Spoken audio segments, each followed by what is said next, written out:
Very good morning to one and all. Anapure Handabhagyam Jananam.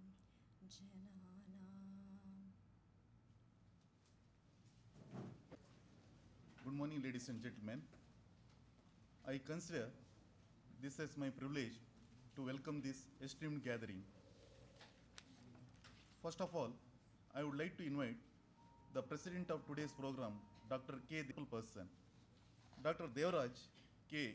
is a law graduate and postgraduate in the undergraduate level and postgraduate level. He was a member of Syndicate of Mangalore University. He started his career as a lecturer in Sri Dharmasthala Manjunatheshwara College of Business Management. Subsequently, he is promoted as a reader, professor, and at for quite a number of years as a visiting faculty. He was a founder of Register of Karnataka Tulu Sahitya Academy. He was a secretary.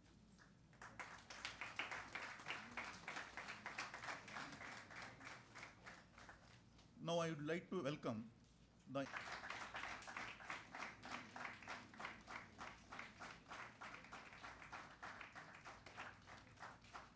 Thank you, sir.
Dear friends, it's my good fortune to be part of this function today.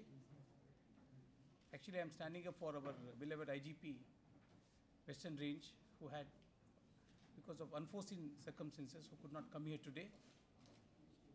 Nevertheless, it's my good fortune to be part of any function organized by the SDM group, with whom we have had wonderful relations for a long, long time. At my personal level, when I was DCP Hubli, Dharwad also, we had an excellent rapport with this. Professor Devraj, who is also my walking partner in Gandhinagar Park, and Professor Ravindra, this rapport continues.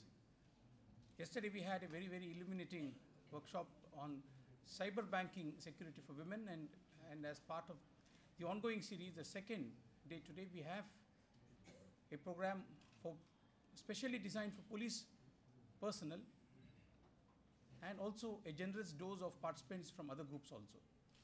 It is not without surprise that you find the board police personnel, and how come you find others? That's because we think that you're also policemen.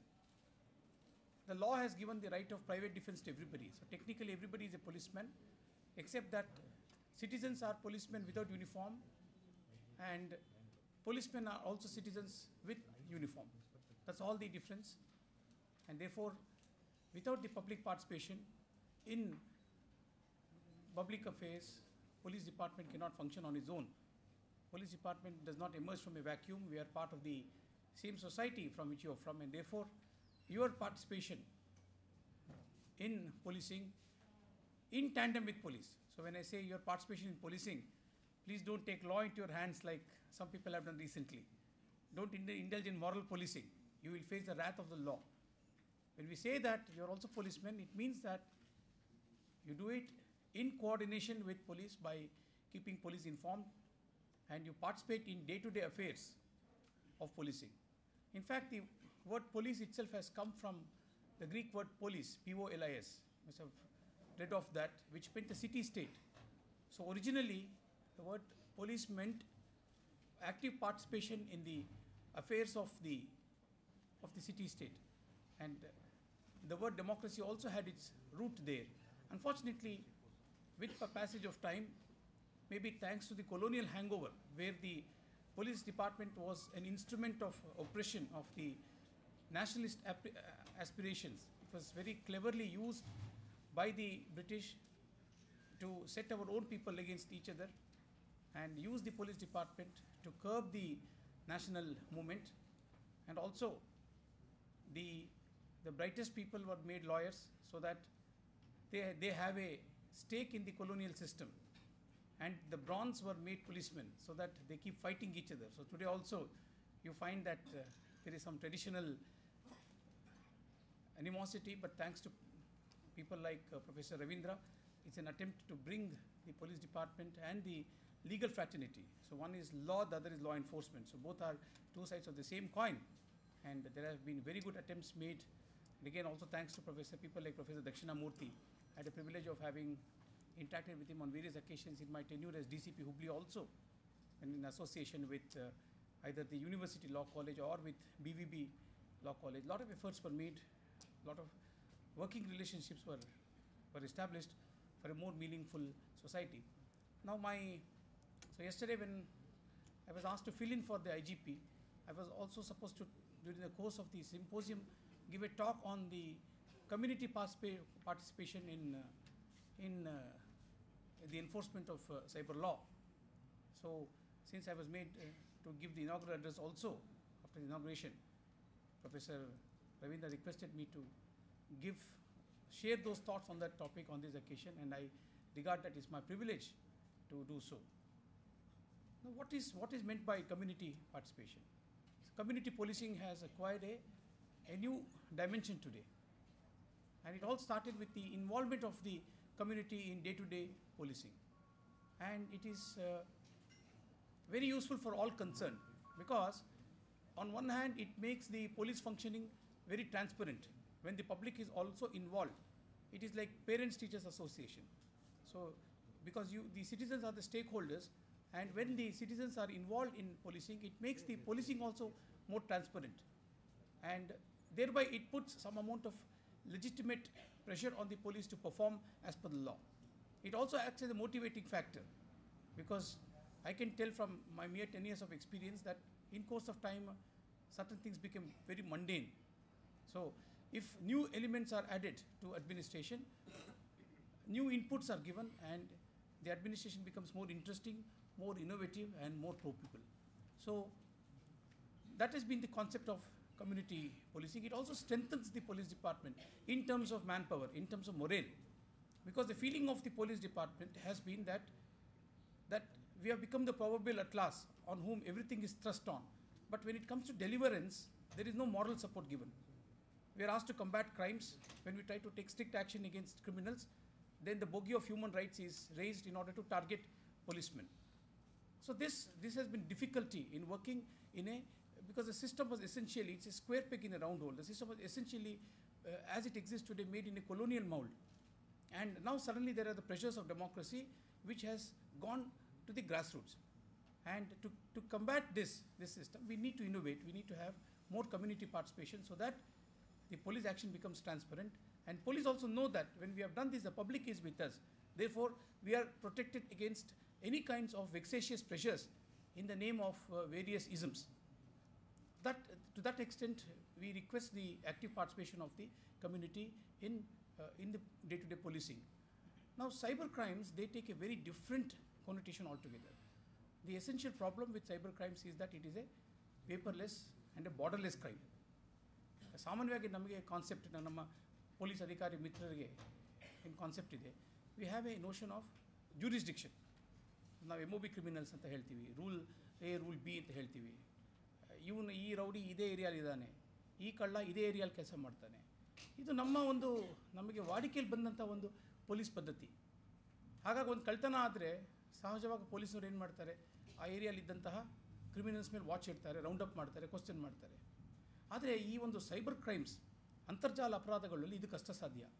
ಯಾಕೆಂದರೆ ಅಪರಾಧಿ ಎಲ್ಲಿದ್ದಾನೆ, ಎಲ್ಲಿಂದ ಮಾಡ್ತಾ ಇದ್ದಾನೆ, ಅವನು ಯಾರಂತಾನೆ ಅವನಿಗೆ ಮುಖ ಗೊತ್ತಿರೋಲ್ಲ. ಮತ್ತು ಅವನು ವಿದೇಶದಲ್ಲಿದ್ದಾಗ, ಈಗ ನೀವೆಲ್ಲ ನೋಡಿರ್ಬೋದು, ಅಂಡರ್ವರ್ಲ್ಡ್ ಜೊತೆ ನಾವು ಡೀಲ್ ಮಾಡಬೇಕಾದ್ರೆ ನಮಗೆ ಎಷ್ಟು ಕಷ್ಟ ಆಗಿದೆ ಅವ್ರನ್ನ ಹೊರಗಿಂದ ಕರ್ಕೊಂಡ್ಬಂದು ನಾವಿಲ್ಲಿ ತೊಗೊಳ್ಳೋದಂತೇಳಿ. ನಮ್ಮ ದೇಶದ ಅತ್ಯುತ್ತಮ ಧುರೀಣರು ಅವರು ಇಂಟರ್ನ್ಯಾಷನಲ್ ಟೆರರಿಸಮ್ಗೆ ಒಂದು ಬಲಿಯಾದಾಗ ಅವ್ರನ್ನ ಇಲ್ಲಿ ಕರ್ಕೊಂಬಂದು ಇಂಟ್ರಾಗೇಟ್ ಮಾಡೋದೇ ಕಷ್ಟ ಆಗ್ತಾಯಿದೆ. ಅವ್ರು ಅಪರಾಧಿ ಅಂತ ಗೊತ್ತಿದ್ರೂ ಎತ್ಕೊಂಬರೋದು ಕಷ್ಟ ಆಗ್ತಾಯಿದೆ. ಹೀಗೆ ಒಂದು ಸನ್ನಿವೇಶ ಇದ್ದಾಗ ಯಾರು ಗೊತ್ತೇ ಇಲ್ಲ ಅವನು ಯಾರು ಅಂತ ಹೇಳಿ ಅಂತ. ಒಬ್ಬ ವ್ಯಕ್ತಿ ಉದಾಹರಣೆಗೆ ಅವನು ಅಮೇರಿಕನ್ ಸಿಟಿಸನ್ ಇರ್ತಾನೆ, ಆದರೆ ಅವನು ನೆಲೆಸುವಂಥ ಜಾಗ ಜಪಾನ್ ಆಗಿರುತ್ತೆ. ಅವನು ಜಪಾನಲ್ಲಿ ಕೂತ್ಕೊಂಡು ಚೈನಾಲಿರುವಂಥ ಒಂದು ಕಂಪ್ಯೂಟರ್ ಸಿಸ್ಟಮ್ಗೆ ಹ್ಯಾಕ್ ಮಾಡಿ ಅವನು ಥೈಲ್ಯಾಂಡಿನ ಒಂದು ಬ್ಯಾಂಕಿನ ದುಡ್ಡನ್ನು ದರೋಡೆ ಮಾಡಿ ಅದನ್ನು ಇಂಡಿಯಾಲಿರುವಂತಹ ಒಂದು ಬ್ಯಾಂಕಿನ ಹೆಡ್ ಆಫೀಸ್, ಅದು ಸಿಂಗಾಪುರ್ನಲ್ಲಿರುತ್ತೆ, ಅಲ್ಲಿಗೆ ದುಡ್ಡನ್ನು ಟ್ರಾನ್ಸ್ಫರ್ ಮಾಡಿ ಅಲ್ಲಿಂದ ಅವನು ಮತ್ತೊಮ್ಮೆ ಅವನ ಫ್ರೆಂಡು ಅವನು ನೈಜೀರಿಯನ್ ಸಿಟಿಸನ್ ಆಗಿರ್ತಾನೆ, ಆದರೆ ಅವನು ನೆಲೆಸಿರುವಂತಹ ಜಾಗ ಈಜಿಪ್ಟ್ ಆಗಿರುತ್ತೆ. ಅವನಿಗೊಂದು ಬ್ಯಾಂಕ್ ಅಕೌಂಟ್ ಉದಾಹರಣೆಗೆ ರಷ್ಯಾಲಿರುತ್ತೆ, ಆ ರಷ್ಯನ್ ಬ್ಯಾಂಕು ಅದು ಇಂಗ್ಲೆಂಡ್ ಒರಿಜಿನ್ ಬ್ಯಾಂಕ್ ಆಗಿರುತ್ತೆ. ಹೀಗೆ ಆ ಜಾಲ, ಅದಕ್ಕೆ ಅಂತರ್ಜಾಲ ಅಂತ ಹೇಳೋದು. ಈ ಜಾಲ ಬಹಳ ವ್ಯಾಪಕವಾಗಿ ಬೆಳೆದಂಥ ಜಾಲ. ಇದೊಂದು ವೈರಸ್ ಇದ್ದಂಗೆ, ನಮಗೆ ಎಲ್ಲಿಂದ ಬರ್ತಾ ಇದೆ ಅಂತ ಹೇಳಿ ನಮಗೆ ಅದು ಗೊತ್ತೇ ಆಗಲ್ಲ. ಅಂಥದ್ದನ್ನು ನಾವು ಎದುರಿಸಬೇಕಾದ್ರೆ ಯಾವ ರೀತಿಯ ಒಂದು ಪೊಲೀಸ್ ಮತ್ತು ಪಬ್ಲಿಕ್ ಒಂದು ಸಮ್ಮಿಲನ ಇರಬೇಕು ಅನ್ನೋದು ಭಾಳ ಮುಖ್ಯವಾದಂಥ ವಿಷಯ. ಅದಕ್ಕೆ ಪೊಲೀಸ್ ಪಾತ್ರ ಏನು, ಅದಕ್ಕೆ ನಾಗರಿಕರ ಪಾತ್ರ ಏನು, ಅದಕ್ಕೆ ಮಾಧ್ಯಮ ಮಿತ್ರರ ಪಾತ್ರ ಏನು, ಹೀಗೆ ನಾವು ಅದನ್ನು ಅರ್ಥಕೊಂಡು ಆದಷ್ಟು ಮಟ್ಟಿಗೆ ನಾವು ಒಂದು ಸಂಯೋಜನೆಯಿಂದ ಮಾಡಲಿಲ್ಲ ಅಂದರೆ ಇದು ವೈಯಕ್ತಿಕವಾಗಿ, ಯಾಕೆಂದರೆ ಈ ಅಂತರ್ಜಾಲ ಅಪರಾಧಗಳ ಸಮಸ್ಯೆ ಏನಂತಂತಂದರೆ, ಬೇರೆ ಅಪರಾಧಗಳಲ್ಲಿ ಒಂದು ಸಲ ಒಬ್ಬನ್ನು ಟಾರ್ಗೆಟ್ ಮಾಡ್ಬೋದು. ಒಬ್ಬ ಪಿಕ್ ಪಾಕೆಟ್ ಒಂದು ಸಲ ಕೈ ಹಾಕಿದ್ರೆ ಒಬ್ಬಂದು ಕಿಸೆಗೆ ಕೈ ಹಾಕಿ ಕಳ್ತನ ಮಾಡ್ಬೋದು, ಈವ್ ಟೀಸರ್ ಅಂತ ಹೇಳ್ತೀವಿ. ಅವನು ಒಂದು 4 ಜನ ಸೇರಿ ಅಥವಾ ಅವನು ಒಬ್ಬನೇ ಇರ್ಬೋದು. ಹಬ್ಬ ಅಂದರೆ ಒಂದು ಹುಡುಗಿಗೆ ಚುಡಾಯಿಸ್ಬೋದು, ಇಲ್ಲ ಒಂದು 4 ಜನ ಹೋಗ್ತಾ ಇರ್ಬೇಕಾದ್ರೆ ಅವರಿಗೆ 4 ಜನ ಸೇರ್ಕೊಂಡು ಚುಡಾಯಿಸ್ಬೋದು. ಆದರೆ ಈ ಅಂತರ್ಜಾಲದಲ್ಲಿ ಒಮ್ಮೆಲೆ ಒಂದವನು ಮೆಸೇಜ್ ಕಳಿಸೋ ಮುಖಾಂತರ 100 ಜನಕ್ಕೆ ಒಂದು ಭಯದ ವಾತಾವರಣ ಸೃಷ್ಟಿ ಮಾಡ್ಬೋದು, 100 ಹೆಣ್ಣು ಮಕ್ಕಳ ಚಾರಿತ್ರ ವಧೆ ಮಾಡ್ಬೋದು, ಅಥವಾ ಅವರ ವಿರುದ್ಧ ಅಶ್ಲೀಲವಾದ ಒಂದು ಪಿಕ್ಚರ್ಗಳು ಕಳಿಸ್ಬೋದು. ಮಾರ್ಫಿಂಗ್ ಅಂತ ಹೇಳ್ತಾರೆ, ಒಂದು ದೇಹಕ್ಕೆ ಮತ್ತೊಂದು ಮುಖ ಅಂಟಿಸಿ ಅದನ್ನು ಕಳಿಸಿ, ಯಾವುದೊಂದು ಮುಖಕ್ಕೆ ಯಾವುದೋ ಒಂದು ಅಶ್ಲೀಲವಾದ ದೇಹನ ಅಂಟಿಸ್ಬಿಟ್ಟು ಇದೇ ಇವರು ಅಂತ ಹೇಳಿ ಕಳಿಸ್ಬೋದು. ಇಂಥದ್ದು ನಡೀತಿದೆ ಅಂತ ಕೂಡ ಭಾಳಷ್ಟು ಸಲ ಗೊತ್ತಾಗಲ್ಲ. ಈಗ ಸಹಜವಾದ ಒಂದು ಈವ್ ಟೀಸಿಂಗಲ್ಲಿ ನಮ್ಮ ಎದುರುಗಡೆ ಬಂದು ಇಂಥವ್ರು ರೇಗಿಸ್ತಾರೆ. ಆಗ ಬಂದು ಪೊಲೀಸ್ಗೆ ಹೇಳ್ಬೋದು, ನೋಡಿ ಇಂಥ ವ್ಯಕ್ತಿ ನನಗೆ ರೇಗಿಸ್ತಾ ಇದ್ದಾನೆ, ನನ್ನ ಕ್ಲಾಸ್ಮೇಟ್ ಇದ್ದಾನೆ, ನನ್ನ ಪಕ್ಕದ ಮನೇಲಿದ್ದಾನೆ, ನನ್ನ ಪರಿಚಯದವನಿದ್ದಾನೆ ಅಂತ ಹೇಳಿ. ಆದರೆ ಅಂತರ್ಜಾಲ ಅಪರಾಧಗಳಲ್ಲಿ ಅದು ಯಾರು ಮಾಡಿದವರು ಅಂತ ಸಹ ಗೊತ್ತಾಗಲ್ಲ.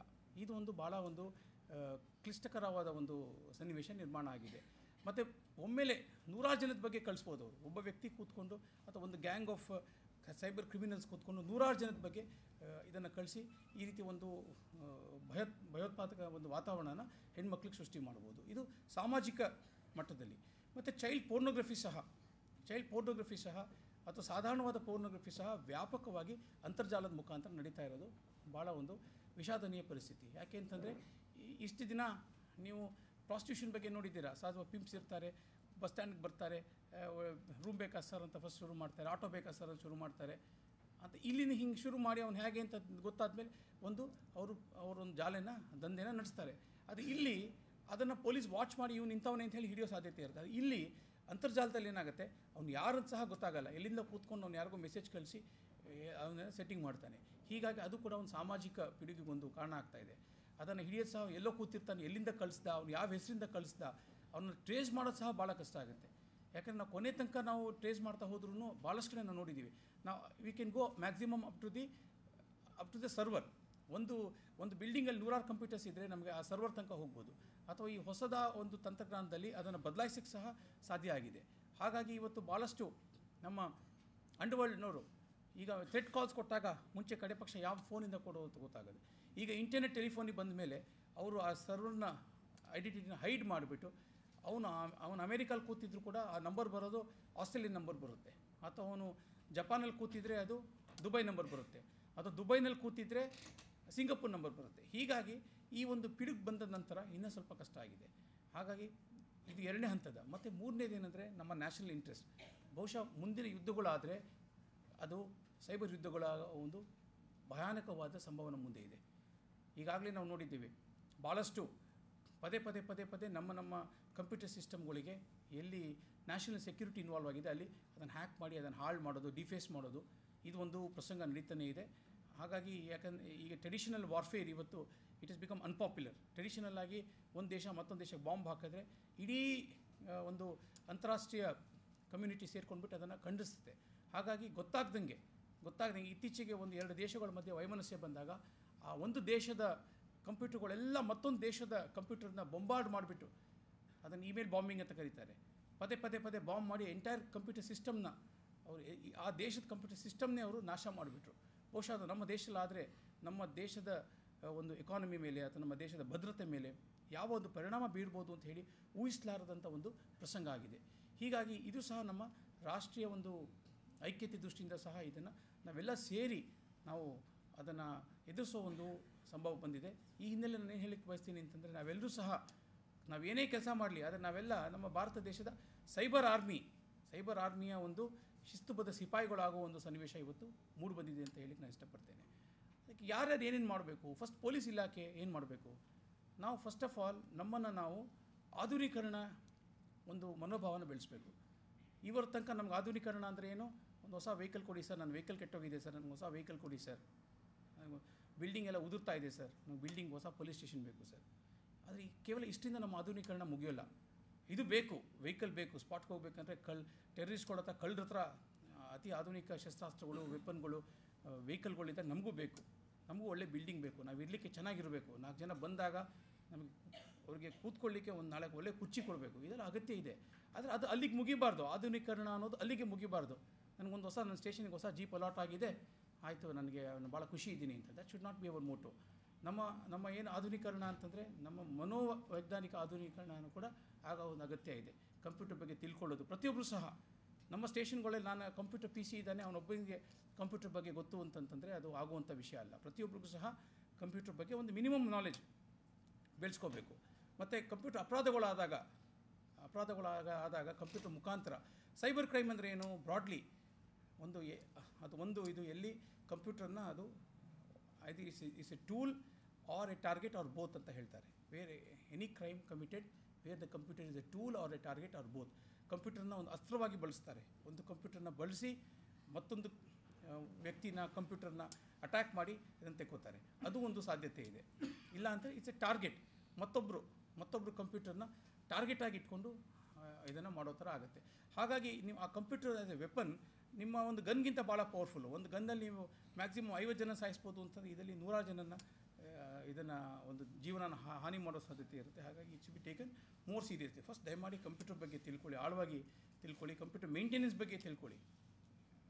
ಪ್ರತಿಯೊಬ್ಬರು ಪೊಲೀಸ್ ಠಾಣೆಯಲ್ಲಿ ಇರ್ತಕ್ಕಂಥ ವ್ಯಕ್ತಿಗಳು ಮೇಂಟೆನೆನ್ಸ್ ಬಗ್ಗೆ ತಿಳ್ಕೊಬೇಕು. ಕಂಪ್ಯೂಟರ್ ಅಪರಾಧಗಳು ಅಂದರೆ ಏನು ಅಂತ ಸಹ